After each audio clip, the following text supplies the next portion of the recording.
मेरा नाम मोहम्मद असद जलील है और मुझे आईटी की फील्ड में एज अ प्रोफेशनल 15+ ईयर्स का एक्सपीरियंस हो चुका है।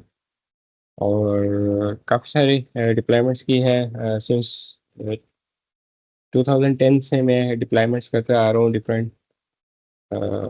बहुत एक लॉन्ग जर्नी है मेरा इसमें डिप्लॉयमेंट्स के अकॉर्डिंगली। तो वक्त के साथ साथ जैसे जो जो चीज़ मार्केट में आती रही उसको अडॉप्ट करता रहा हूँ, और उसमें अभी भी काफ़ी सारे हैंड्स ऑन मेरे चल रहे होते हैं। इसमें यहाँ पर कुछ मेरी ट्रेनिंग्स मेंशन है एज अ ट्रेनर, जो अब तक मैं डिफरेंट ट्रेनिंग्स दे चुका हूँ मार्केट में, जिसमें मेरे कॉर्पोरेट ट्रेनिंग्स भी हैं और इस तरह से मेरी क्लासेस वगैरह अनाउंस होती है, 1-to-1 सेशंस होते हैं। वो तमाम मेरी ट्रेनिंग्स चल रही होती हैं। इसमें जैसे कि यहाँ पर अगर आप फर्स्ट ऑफ ऑल देखें माइक्रोसॉफ्ट अज़ूर के अकॉर्डिंगली, तो इसमें AZ-104 है। इस वक्त मेरा इसका बैच नंबर 26 है जो कि एंड होने वाला है। और इसी तरह से 305 अब मैं ये पढ़ाने जा रहा हूँ, ये मेरा बैच 5 इसका स्टार्ट हो रहा है। और AZ-400 के 2 बैचेस में कंप्लीट कर चुका हूँ। AZ-500 है, इसकी मैंने कॉर्पोरेट ट्रेनिंग दी हुई है, और SC-100 है, इसकी भी कॉर्पोरेट ट्रेनिंग मैंने कंडक्ट की हुई है। इस तरह से माइक्रोसॉफ्ट की प्रोडक्ट है SCCM MECM, system centre configuration manager. इसकी डिप्लॉयमेंट की थी मैंने 2014 में, फर्स्ट मैंने डिप्लॉयमेंट की थी। और इसके काफ़ी सोल्यूशन दिए हैं, लोकल भी इंटरनेशनल भी। MS इंट्यून, माइक्रोसॉफ्ट इंट्यून, जो कि इसमें इसका लेटेस्ट कोर्स चल रहा है MD-102। तो इसकी भी मैंने ट्रेनिंग्स दी हुई है। एक मेरी करंटली भी चल रही है 1-to-1 सेशन। और इसके मैंने इंटरनेशनल ही सॉल्यूशंस दिए हुए हैं, उनकी इम्प्लीमेंटेशन करके दी हुई है उनको। M365 है, MS-102, इसकी ट्रेनिंग्स दी हुई हैं। इस तरह से AWS क्लाउड की अगर हम बात करते हैं तो इसमें सॉल्यूशंस आर्किटेक्ट एसोसिएट है, प्रोफेशनल है, डेवऑप्स इंजीनियर प्रोफेशनल है, और सिक्योरिटी एक्सपर्ट है। इन तमाम की मैं ट्रेनिंग्स दे चुका हूँ। सबसे ज़्यादा अभी तक मैंने आईटेक नेट के प्लेटफॉर्म पर सॉल्यूशंस आर्किटेक्ट एसोसिएट की ट्रेनिंग्स दी हैं। इसके मैंने अल्हम्दुलिल्लाह 55 बैचेस कंप्लीट किए हैं अब तक। और बाकी ये बहुत कम, जैसे 305 की ट्रेनिंग्स बहुत कम लेने आते हैं, इसी तरह से सॉल्यूशंस आर्किटेक्ट प्रोफेशनल की ट्रेनिंग्स की तरफ बहुत कम लोग आते हैं। डेवऑप्स इंजीनियर प्रोफेशनल है, इनका इसकी ट्रेनिंग्स की तरफ कम आते हैं। इसका सिक्योरिटी एक्सपर्ट है, बहुत कम लोग आते हैं इस तरफ। GCP क्लाउड की अगर आप बात करें तो इसकी मैं कॉर्पोरेट ट्रेनिंग दे चुका हूँ, एसोसिएट और प्रोफेशनल लेवल की। सिमिलर OCI क्लाउड की बात करते हैं, जो कि ओरेकल का क्लाउड है, ओरेकल क्लाउड इंफ्रास्ट्रक्चर। इसकी भी एसोसिएट और प्रोफेशनल लेवल की मैं कॉर्पोरेट ट्रेनिंग्स दे चुका हूँ। SCI की बात करें, हमारा क्लाउड इंफ्रास्ट्रक्चर, इसकी मैं एसोसिएट लेवल की कॉर्पोरेट ट्रेनिंग दे चुका हूँ। VMware में VCP DCP की कॉर्पोरेट ट्रेनिंग्स दी है मैंने। और इसी तरह से IC सिक्योर की CCSP की है, सर्टिफाइड क्लाउड सिक्योरिटी प्रोफेशनल। इसकी भी कॉर्पोरेट ट्रेनिंग भी दे चुका हूँ, और एक सेशन भी मैंने इसका पढ़ाया था। सिस्टम्स लिमिटेड में मैंने इसकी कॉर्पोरेट ट्रेनिंग दी थी। टेराफॉर्म में काफ़ी ट्रेनिंग्स दे चुका हूँ, दे रहा हूँ, और कस्टमाइज ट्रेनिंग्स देता हूँ जो क्लाइंट की रिक्वायरमेंट होती है उसके अकॉर्डिंगली। चाहे उनको AWS में कंप्लीट इसका ट्रैक चाहिए, वो पढ़ा रहा होता हूँ। एज्योर में चाहिए या किसी और भी टूल में चाहिए, उनको मैं उसके अकॉर्डिंगली कस्टमाइज्ड ट्रेनिंग दे रहा हूँ यहाँ पर टेराफॉर्म की। ऑटोमेशन टूल्स की बात करें, जिस तरह के आपके पास डेवऑप्स के डिफरेंट ओपन सोर्स टूल्स हैं, उनकी भी मैं यहाँ पर ट्रेनिंग्स दे चुका हूँ। तो ये ट्रेनिंग पॉइंट ऑफ व्यू से मेरी एक छोटी सी प्रोफाइल है, जो कि यहाँ पर मैं डिफरेंट जो आप कह लें कोर्सेज वगैरह पढ़ा रहा हूँ या पढ़ा चुका हूँ। अगर हम इसकी नेक्स्ट स्लाइड पर मूव करें, यहाँ पर अगर हम इसमें एग्जाम गाइड के पॉइंट ऑफ व्यू से बात करें, तो माइक्रोसॉफ्ट ने 305 को 4 डिफरेंट डोमेन्स में डिवाइड किया हुआ है, या 4 डिफरेंट मॉड्यूल्स में इसको डिवाइड किया हुआ है। तो फर्स्ट मॉड्यूल है इसमें आपका design identity governance and monitoring solutions का, जिसमें से आपके पास 25 से 30% का कोर्स आता है।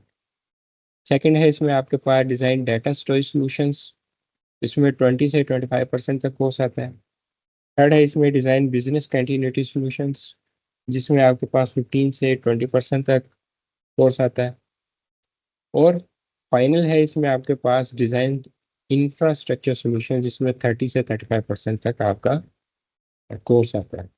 तो ये 4 डिफरेंट इसमें डोमेन्स हैं या मॉड्यूल्स हैं जो कि हमने कवर करने हैं। और अब हम थोड़ा इसकी कोर्स आउटलाइन की तरफ चलते हैं। ये इसकी ऑफिशियल कोर्स आउटलाइन है, जैसे मैंने आपके सामने ओपन की हुई है। और इसमें अगर हम फर्स्ट मॉड्यूल की बात करें जो कि design identity governance and monitoring solutions का है। तो इसमें हमारे पास ये 3 डिफरेंट टॉपिक्स हैं जो कि हमने कवर करने। फर्स्ट टॉपिक है इसमें हमारा design a solution for logging and monitoring. इसमें हम रिकमेंडेशन दे रहे थे बीइंग आर्किटेक्ट इंजीनियर, किसी भी ऑर्गेनाइजेशन में हम हैं वहाँ पर हम रिकमेंडेशंस उन्हें दे रहे होते हैं कि लॉगिंग सॉल्यूशंस क्या होने चाहिए आपके लिए। यहाँ पर आप मॉनिटरिंग डैशबोर्ड्स कैसे बनाएंगे, उन पर आपकी कोई भी एप्लीकेशन है उसकी आपने मॉनिटरिंग कैसे करनी है, उनके लॉग्स आपने कैसे रिसीव करने हैं। जैसे सेकंड बुलेट में आपको बता रहा है recommend a solution for routing logs.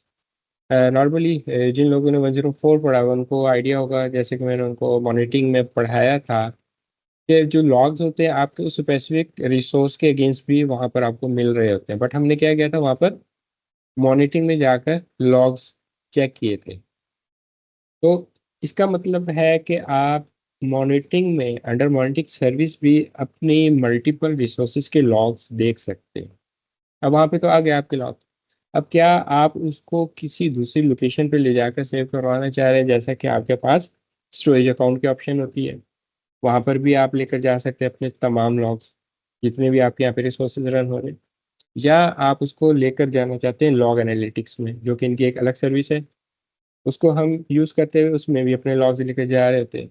अब कहाँ पर कौन सा सोल्यूशन आपके लिए ज़्यादा बेनिफिशियल है वो हम यहाँ पर डिस्कस करेंगे। उसका केस स्टडी डिस्कस करेंगे, उसके अकॉर्डिंगली हम उसकी डिप्लॉयमेंट करके देखेंगे कि हमने किस तरह से उसको रेडी करना है। स्टोरेज अकाउंट वाला सोल्यूशन आपके लिए कहाँ ज़्यादा बेनिफिशियल है, लॉग एनालिटिक्स वाला कहाँ पे ज़्यादा बेनिफिशियल है, उसके अकॉर्डिंगली हम उसको इम्प्लीमेंट कर रहे होंगे। थर्ड है इसमें आपके पास बुलेट रिकमेंड है मॉनिटरिंग सोल्यूशन। तो हमें एक कंप्लीट मॉनिटरिंग सोल्यूशन देना, उसके लिए हम डिफरेंट डैशबोर्ड्स यहाँ पे बनाएंगे, जहाँ पे आपके पास डिफरेंट अलर्ट्स भी आ रहे होंगे, लॉग भी आप रिसीव कर रहे होंगे आपके सामने। जो भी आप चीज़ें सेटअप कर देंगे अपने उस स्पेसिफिक अज्योर अकाउंट के अकॉर्डिंगली, जो जो भी आपने वहाँ पर मॉनिटर करना है, तो आप मल्टीपल डैशबोर्ड्स बनाकर उसके थ्रू मॉनिटर कर सकते हैं। जो जो भी आप सर्विसेज यूज़ करते हैं उसमें वर्चुअल मशीन है आपकी, आपके वेब एप्स हैं, आपके कंटेनर्स हैं, वट जो भी डेटाबेसेस वगैरह आप इसमें यूज़ कर रहे हैं, वो तमाम को आप वहाँ पर लेकर आ सकते हैं अपने एक सिंगल डैशबोर्ड पे, और वहाँ पर आप उनकी मॉनिटरिंग कर सकते हैं। तो हम देखेंगे किस तरह से हमने कस्टम अपने डैशबोर्ड्स डिज़ाइन करने हैं यहाँ पर, उसके अकॉर्डिंगली हमने उनको वहाँ पर मॉनिटर करवाना है। तो सेकंड टॉपिक होगा इसमें हमारा design authentication and authorization solutions. किस तरह से आपके डिफरेंट यूजर्स हैं, ये हमने इसके एंड्रॉयड में एक्टिविटी की थी, इसको फर्दर हम लेकर जाएंगे नेक्स्ट लेवल पर, कि किस तरह से हम यहाँ पर सेटअप करेंगे ऑथेंटिकेशन सॉल्यूशंस। आप क्या क्या रिकमेंड कर सकते हैं, हमारे सामने क्या क्या चैलेंजेस होते हैं। आइडेंटिटी मैनेजमेंट सॉल्यूशंस आप क्या क्या यहाँ पे रिकमेंड कर सकते हैं। Solution for authorizing access.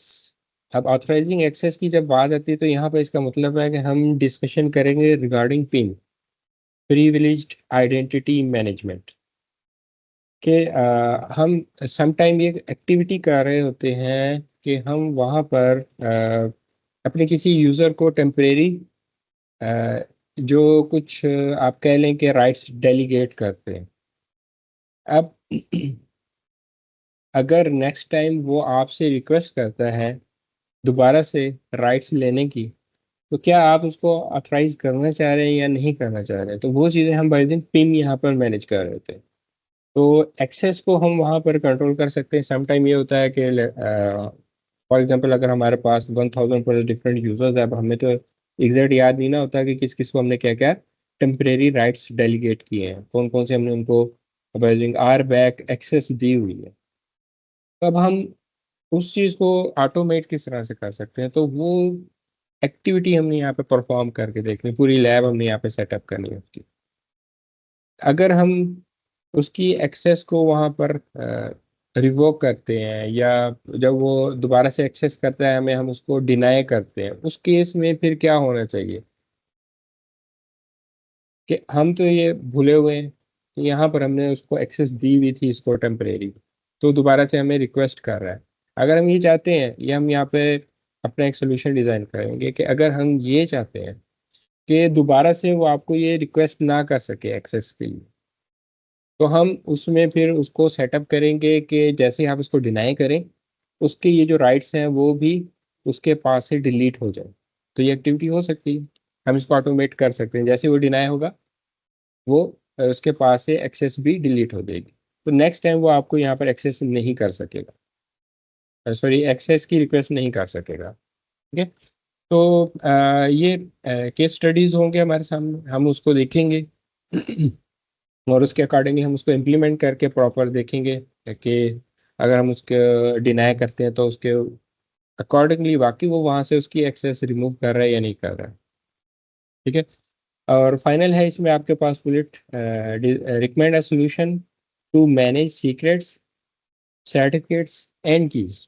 तो नॉर्मली हमने यहाँ पर एक वर्किंग की थी, इसको हम लेकर जाएंगे उस पर अपना क्या कहते हैं,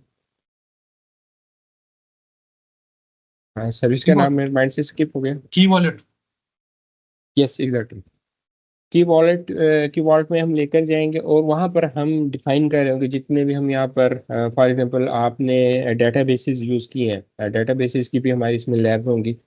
2 टियर 3 टियर आर्किटेक्चर हम उसमें डिज़ाइन करके देखेंगे और उसमें आपके डेटाबेस का यूज़र नेम पासवर्ड है। तो आप कभी भी उसको अपनी एप्लीकेशन में प्लेन टेक्स्ट के फॉर्म में यूज़ नहीं करवा रहे होंगे, बाई यूजिंग की वॉलेट आप इसको उसमें यूज़ करवा रहे होंगे। तो वहाँ पर हम किस तरह से अपने सीक्रेट्स को मैनेज कर रहे होते हैं कि वो आपकी उसकी वॉलेट से आपके क्रीडेंशियल्स को ले ले, जो भी आपके उस डेटाबेस का यूज़र नेम पासवर्ड है, वो हम यहाँ पर रिकमेंड करेंगे उनको। सर्टिफिकेट्स आप किस तरह से मैनेज कर रहे होंगे, चाहे आपके वो सी ए सर्टिफिकेट्स हैं, आपके वो दूसरे एस एस एल सर्टिफिकेट्स हैं, उनको भी आप मैनेज कर रहे होंगे बाय यूजिंग योर कीबोर्ड। और डिफरेंट कीज जो कि आपके यहाँ पर यूज़ हो रही है, क्योंकि आप उनको यहाँ पर अपने मैनेज कर रहे हैं बाय यूजिंग कीबोर्ड। तो इसके लिए भी हम अपने प्रॉपर सॉल्यूशंस डिज़ाइन करेंगे, किस तरह से हमने अपनी चीज़ों को लेकर चलना है। थर्ड इसमें हमारा टॉपिक है गवर्नेंस के पॉइंट ऑफ व्यू से। तो ऑब्वियसली बहुत ज़्यादा इंपॉर्टेंट होता है किस तरह से हम गवर्न करेंगे यहाँ पर, और उसके लिए हमारे बीइंग आर्किटेक्ट इंजीनियर क्या क्या डिफरेंट सॉल्यूशंस हम यहाँ पर दे सकते हैं। क्या recommend a structure for management groups, जैसे कि हमने एक ब्रीफ सी डिस्कशन की थी, उसमें देखा था AG-104 में मैनेजमेंट ग्रुप्स कैसे होते हैं, किस तरह से हम उनको यहाँ पर क्रिएट कर रहे होते हैं और उनमें हम अपनी डिफरेंट सब्सक्रिप्शंस को किस तरह से ऐड करवा रहे होते हैं।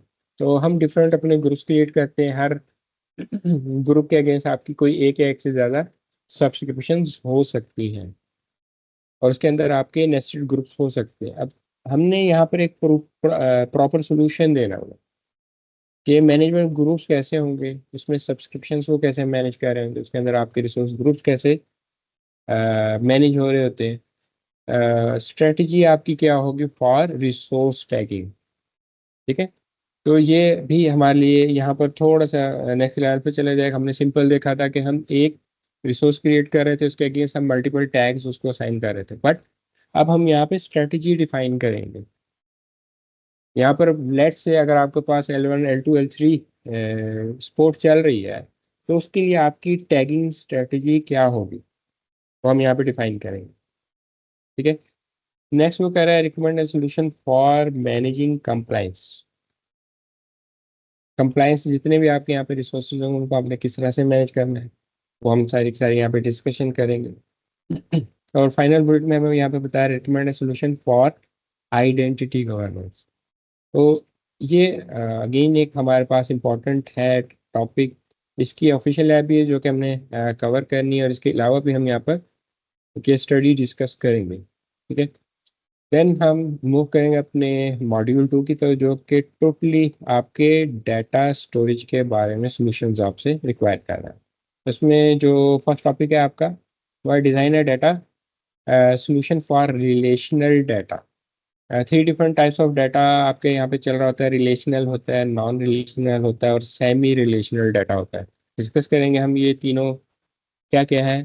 जो तो डेटाबेसिस में काम कर रहे हैं उनको बहुत अच्छे से आइडिया होगा इसका।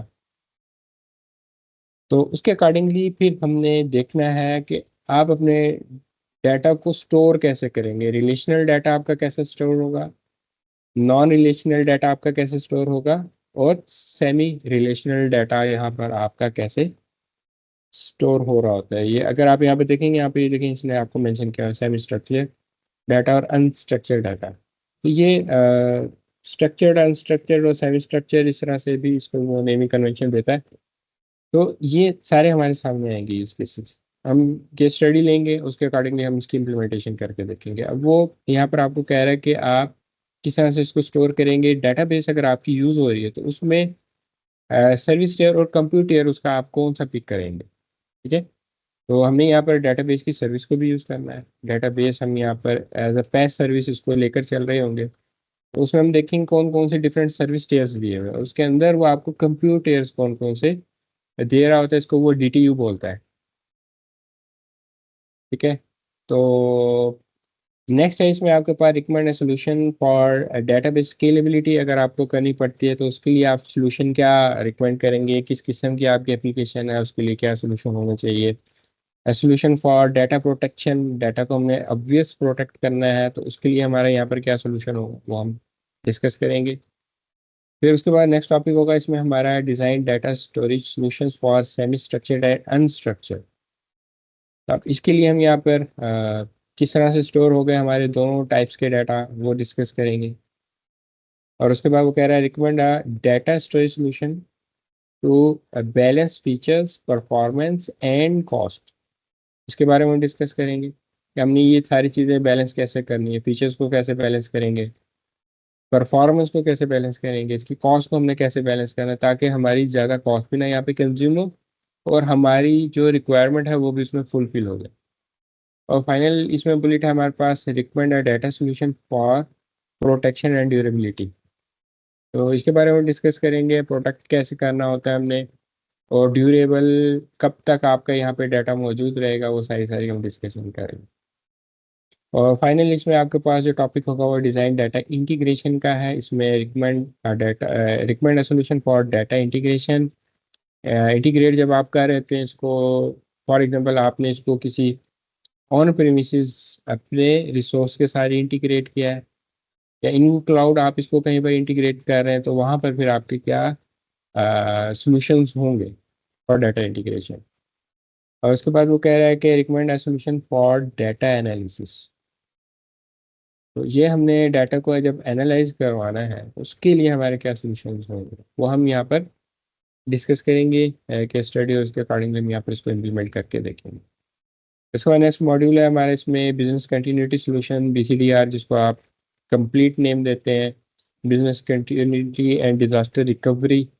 In case of any disaster किस तरह से आपका बिजनेस कंटिन्यू रहेगा, यहाँ पर वो हमने कंप्लीट सोल्यूशन डिज़ाइन करना होता है। उसके लिए यहाँ पर पहला टॉपिक है जो आपको बता रहा है कि design A solution for backup and disaster recovery.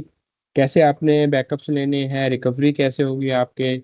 जिस तरह से हम RTO RPO को यहाँ पर लेके चल रहे थे, रिकवरी टाइम ऑब्जेक्टिव और रिकवरी पॉइंट ऑब्जेक्टिव, कितना टाइम लगा आपको आपने उस रिसोर्स को रिकवर करने में, और कितना उसमें आपका डाटा लॉस हो रहा है, which is your recovery point objective. कौन से पॉइंट पर जाकर आप उसको रिकवर कर पाए हैं। आपका 10 मिनट का डाटा लॉस हुआ है, 5 मिनट का हुआ है, 1 आवर का हुआ है, तो वो हमारे लिए इम्पोर्टेंट होते हैं। उसको हम डिस्कस करेंगे कि कौन कौन से आपके पास यहाँ पर यूज़ केसेस हैं, कितनी क्रिटिकल एप्लीकेशन है उसके, आपने कब कब बैकअप्स लेने होते हैं, क्या कुछ करना होता है, वो सारी सारी हमारे यहाँ पे डिस्कशन होगी। और उसके अकॉर्डिंगली हम उसका जो सोल्यूशन होगा यहाँ पे इम्प्लीमेंट करके देखेंगे। वो कह रहे हैं यहाँ पे recommend recovery solution for azure and hybrid workload that meets recovery objectives. आपका एज्योर का भी हो सकता है, हाइब्रिड भी हो सकता है ऑन प्रेमिसेस आप इसको कुछ वर्कलोड को मैनेज कर रहे हैं, कुछ आपका एज्योर में हो। तब कैसे आप उसको लेकर चलेंगे वो हम यहाँ पे इम्प्लीमेंट करके देखेंगे। Recommend a backup and recovery solution for compute resources और फॉर डेटाबेस रिसोर्सेज। दोनों को हम देखेंगे। और उसके बाद वो कह रहा है फॉर अनस्ट्रक्चर्ड डाटा। ठीक है। जैसा कि हमने इस पे काम किया हुआ बहुत ज़्यादा एज 104 में। स्टोरेज अकाउंट में हम जितना भी अपना कंटेनर में डाटा अपलोड कर रहे थे या ब्लॉक में हम डाटा अपलोड करते थे, वो सारा सारा क्या था, हमारा अनस्ट्रक्चर्ड डाटा होता है। उसमें हमारे पास टेक्स्ट फाइल्स होती हैं, बाकी चीज़ें होती हैं। वो तमाम की तमाम, कोई इमेजेस हैं, कोई वीडियोस हैं, वो किस में फॉल कर रही थी, आपकी आपके लॉग्स हैं, ये सारे के सारे आपके अनस्ट्रक्चर्ड डाटा में फॉल कर रही होती हैं। तो उसके लिए आपका क्या सोल्यूशन होगा, डेटाबेस के लिए क्या सोल्यूशन होगा, कंप्यूट के लिए आपका वहाँ पे क्या सोल्यूशन होगा, वो हमने डिज़ाइन करना है। डिज़ाइन फॉर हाई अवेलेबिलिटी, और इसमें वो डिस्कस कर रहा है, इसका recommend high availability solution for compute. ठीक है। और इसी तरह से high availability solution for relational data, और high availability solution for semi structured and unstructured data. इनके लिए आपका क्या सोल्यूशन होगा, वो हम कंप्लीट यहाँ पे डिज़ाइन करके देखेंगे। उसके बाद हमारा यहाँ पे फाइनल मॉड्यूल है डिज़ाइन इंफ्रास्ट्रक्चर सोल्यूशन, जिसमें हम कंप्यूटर सोल्यूशन यहाँ पे डिज़ाइन करेंगे। और इंशाल्लाह पहला जो हमारे सामने यूज़ केस आएगा, उसमें आपकी डेटाबेस भी यूज़ हो रही होगी, आपकी यहाँ पे वर्चुअल मशीन भी यूज़ हो रही होगी, आपका स्टोरेज अकाउंट भी यूज़ हो रहा होगा। और फिर हम उसमें देखेंगे कि अगर आपकी एक सिंगल एप्लीकेशन पे, सॉरी, सिंगल वर्चुअल मशीन पे आपकी कंप्लीट एप्लीकेशन चल रही है, तो उसको हमने किस तरह से बेटर करना है, वहाँ हमारा बेटर डिज़ाइन क्या हो सकता है। तो वो हम सारी सारी डिस्कशन करेंगे। जैसे कि यहाँ पे आपको कह रहा है specify components of a compute solution based on workload requirement। और इसके साथ साथ वो नेक्स्ट क्या है, वर्चुअल मशीन बेस्ड सोल्यूशन आपका क्या होगा, कंटेनर बेस्ड सोल्यूशन क्या होगा, सर्वरलेस बेस्ड सोल्यूशन क्या होगा। तो और ये बैच प्रोसेसिंग, हम यहाँ पे बैच प्रोसेस की इसकी सर्विस है, वो हम डिस्कस करेंगे कि इसको हम किस लिए यहाँ पर यूज़ कर रहे होते हैं, इसका आपको बेनिफिट क्या होता है।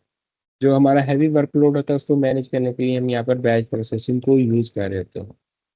तो हम अपनी वर्चुअल मशीन पे अपनी एप्लीकेशन को डिप्लॉय करेंगे, और फिर हमने देखेंगे यहाँ पर हमारा क्या ड्रॉबैक है।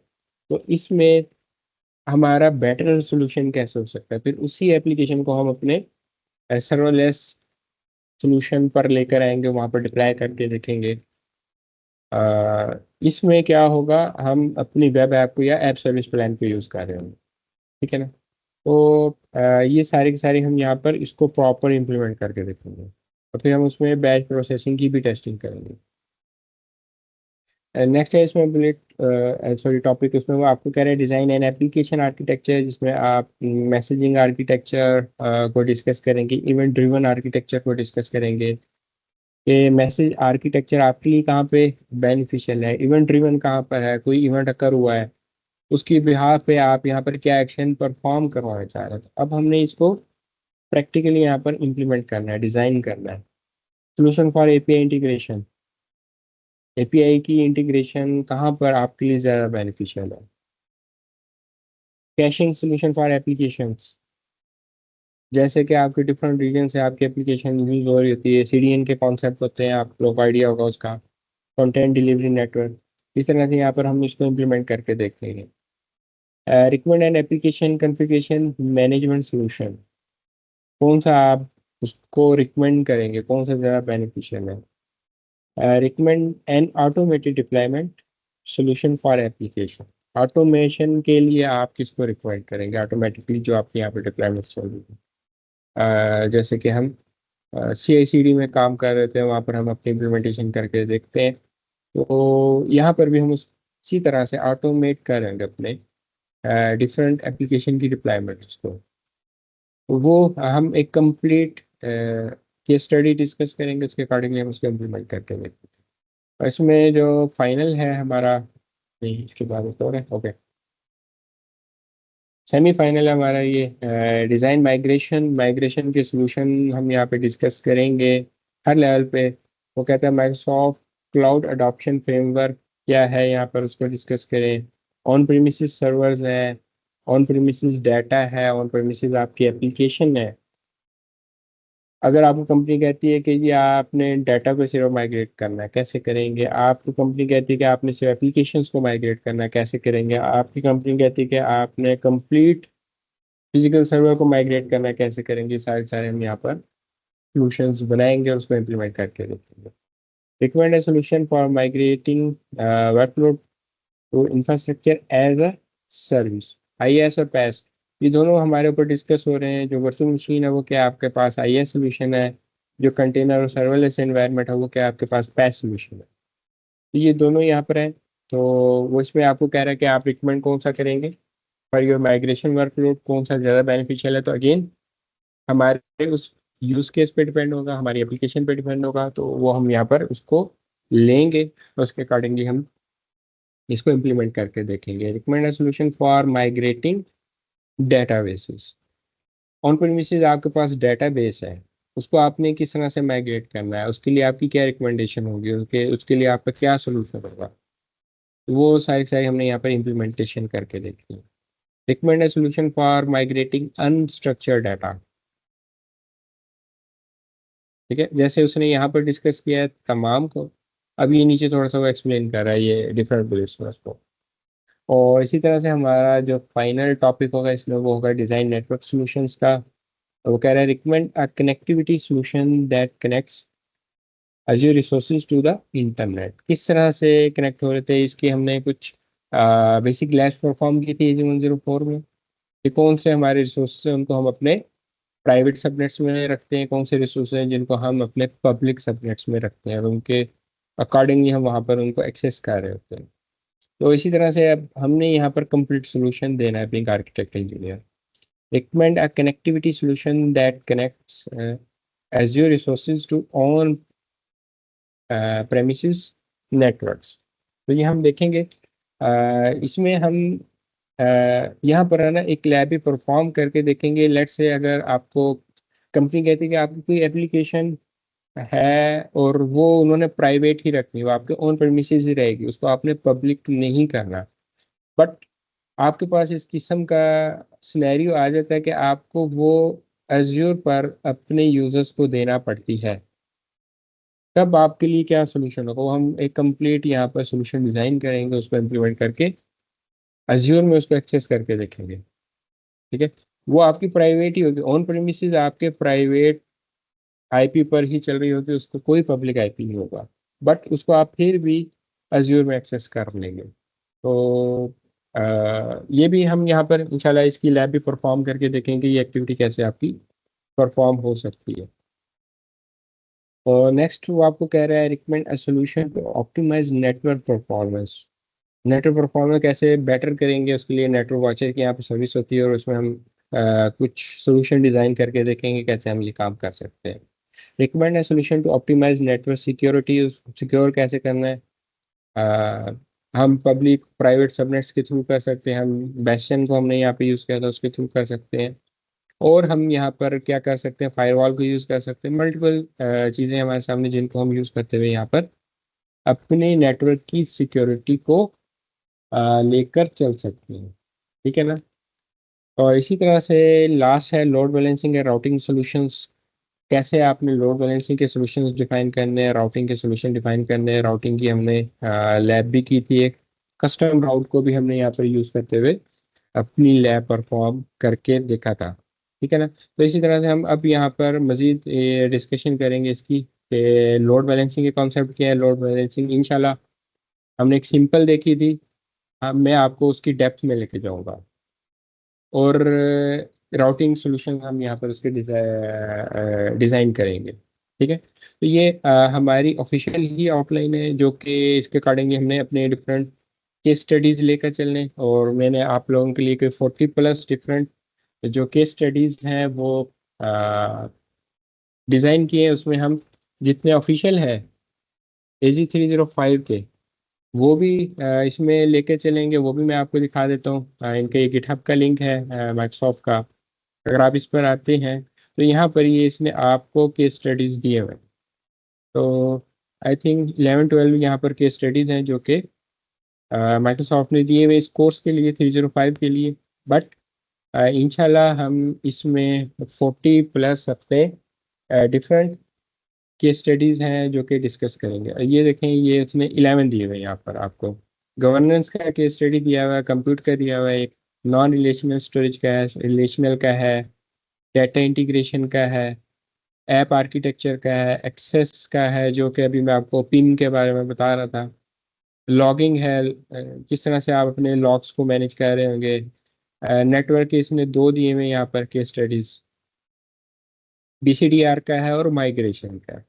तो 11 यहाँ पर इसने आपको डिफरेंट यूज केसेस दिए हुए हैं। लेट्स से अगर मैं आपको कंप्यूट कर दिखाऊंगा, तो ये बस इसने यहाँ पे आपको गाइड किया हुआ कि रिक्वायरमेंट क्या है। ये एक उसमें अपनी कंप्लीट सीरीज में टेलविंड ट्रेडर्स को लेके चला हुआ है, और उसने बताया कि एक ऑर्गेनाइजेशन है, उसके लिए आपने सोल्यूशन डिज़ाइन करना है, और इसके अकॉर्डिंगली यहाँ पर आप सारी चीज़ों को देख रहे होते हैं। तो हम इस तरह से अपना एक इंफ्रा डिज़ाइन करेंगे। 3 tier आर्किटेक्चर वो कह रहा है कि आपने डिज़ाइन करना है, ये मैं आपको कंप्लीट डिज़ाइन करना सिखाऊंगा कैसे करना है। आपका वेब सर्वर अलग होगा, .NET फ्रेमवर्क है आपका, SQL सर्वर है आपका, ठीक है। ये कैसे आपकी सारी सारी इंस्टॉलेशन होती है। नॉर्मली अगर आप इसको एक सिंगल वर्चुअल मशीन पे करेंगे हम पहले, कि एक आपका ट्रेडिशनल इन्वायरमेंट में कैसे होता है, फिर हम इसको लेकर जाएंगे, इसमें हम SQL की सर्विस यूज़ करेंगे जो कि पैस सर्विस है माइक्रोसॉफ्ट अज्योर की, और उसके थ्रू हम इसमें सारी इंप्लीमेंटेशन कर रहे होंगे, और फिर हम इसमें अपने स्टोरेज अकाउंट को यूज़ करेंगे जहाँ पे आपके सारे सारा उस एप्लीकेशन का डाटा होगा, और हम वो डिस्कस करेंगे कि हमने इसको क्यों यहाँ पर रखा है, उसकी रीज़न क्या थी। तो ये सिर्फ इसने आपको बस बुलेट्स बताए हुए, बट इसका सोल्यूशन ही यहाँ पे दिया हुआ है, ठीक है ना।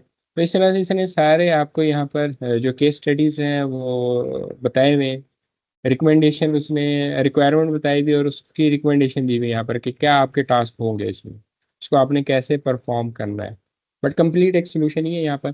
तो इंशाल्लाह हम ये 11 के 11 इनके ऑफिशियल जो है ये भी करेंगे, और इसमें काफ़ी सारे मैंने प्रिपेयर किए हैं, तो इंशाल्लाह उनको भी हम यहाँ पर लेकर चलेंगे, और उसके अकॉर्डिंगली हमारी जितनी भी डिप्लॉयमेंट्स होंगी वो सारी सारी हम उनको लेकर चलेंगे, ठीक है। तो अब मैं आता हूँ आप लोगों की तरफ।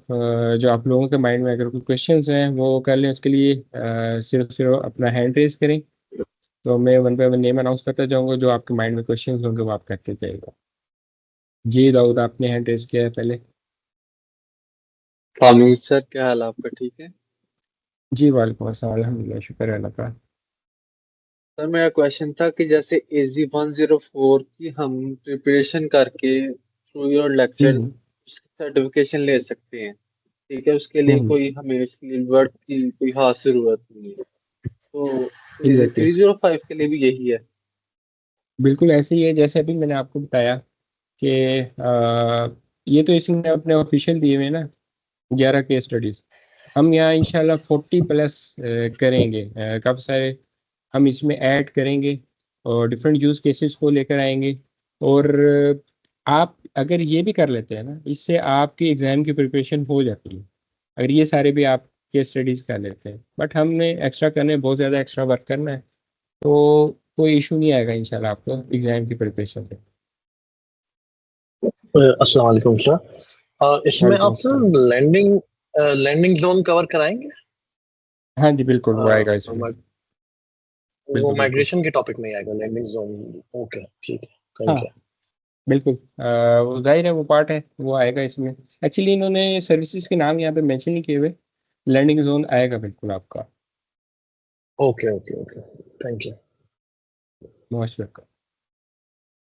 ओके जी, नेक्स्ट है जी हमारे साथ मुबशिर जी, मुबशिर।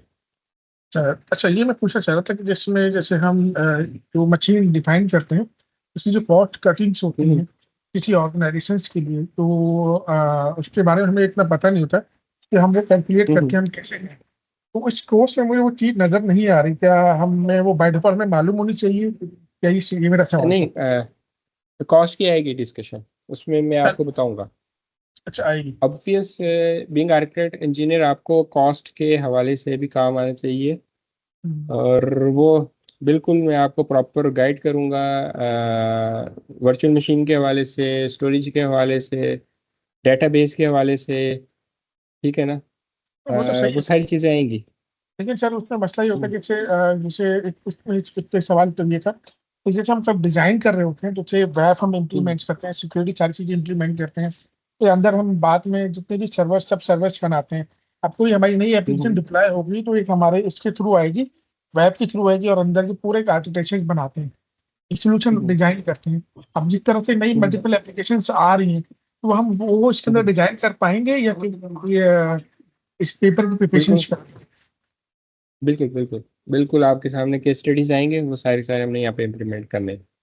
चाहिए। ठीक है, हम एक चैलेंज डिस्कस करेंगे कि हमारे सामने केस स्टडी है, अब हमने बीइंग आर्किटेक्ट इंजीनियर इसका डिजाइन कैसे बनाना। जी अस्सलाम वालेकुम सर। सर मैंने ये पूछना था कि वालेकुम एजी 1305 सर्टिफिकेशन के लिए हमें एजी 104 करनी पड़ती है पहले, और या फिर हम दोनों इकट्ठी भी कर सकते हैं? 305 के लिए प्री रैक तो नहीं है, आप डायरेक्ट भी कर सकते हैं 305, उसका एग्जाम दे सकते हैं और आपका सर्टिफिकेट आई थिंक आ जाएगा, शो हो जाएगा आपको, इसका प्री रैक नहीं है जहाँ Thank you. तक मुझे आइडिया है। मजीद भी मैं चेक करके आपको बता दूंगा, बट जैसे आप एजी 400 करने जाते हैं तो उसके प्री रैक में है कि आपका एटलीस्ट 104 का एग्जाम क्लियर होना चाहिए, फिर आपका वहाँ पे सर्टिफिकेट शो होता है, अदरवाइज नहीं होता शो। जी वालेकुम अस्सलाम। जी अल्हम्दुलिल्लाह, शुक्र। फर्स्ट टाइम ही ज्वाइन कर रहा हूँ आपके सेशन, और हम्म, एक मेरे कोलीग थे, उन्होंने रिकमेंड किया था, तो उनकी रिकमेंडेशन पे मैंने ज्वाइन किया। एक्चुअली मैंने जो 104 है वो ज्वाइन नहीं किया सेशंस, डायरेक्ट इसी पे जंप किया। तो उसके लिए क्या कुछ ज़रूरी है कि मैं पहले वो करूँ उसके बाद इस पे आऊँ, या फिर मैं आप यहाँ से कंटिन्यू करूँ? पहले एक्चुअली बेस मेरी है थोड़ी बहुत, लेकिन मैं ज़रूरी तो नहीं है कि मैं उसको पहले फॉलो करूँ उसके बाद इधर हूँ। नहीं, उसमें देखिए वो है, इसका एक्चुअल में प्री रिक्विजिट है, अगर आप उसके अपनी जॉब में यूज़ कर रहे हैं, आपको जी जी। आइडिया वर्चुअल मशीन कैसे क्रिएट होती है, स्टोरेज अकाउंट हम्म कैसे क्रिएट होता है, हम्म ऐप सर्विसेज को आप कैसे यूज़ कर रहे हैं, एंट्रा आईडी में आपने किस तरह से वर्किंग करनी है, आर बैक के हम्म, कॉन्सेप्ट्स हैं, आपको पॉलिसीज के कॉन्सेप्ट्स हैं, तो फिर आप इजीली यहाँ पे वो कर लेंगे चीज़ों को। ठीक हो गया, ठीक है ना, सही हो गया।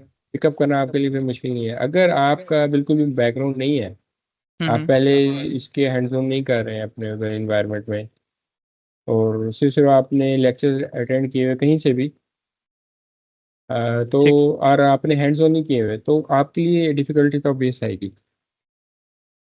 ठीक हो गया। चले इंशाल्लाह, मैं कोशिश करता हूँ। दरअसल टाइम की अवेलेबिलिटी का थोड़ा इशू होता है, कोशिश करेंगे कि वो कुछ लेक्चर्स वगैरह वो उधर से भी कंटिन्यू करें साथ, और इसको भी फॉलो करें साथ साथ।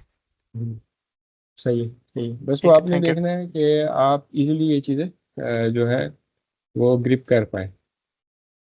ठीक हो गया sir, thank you. Most welcome.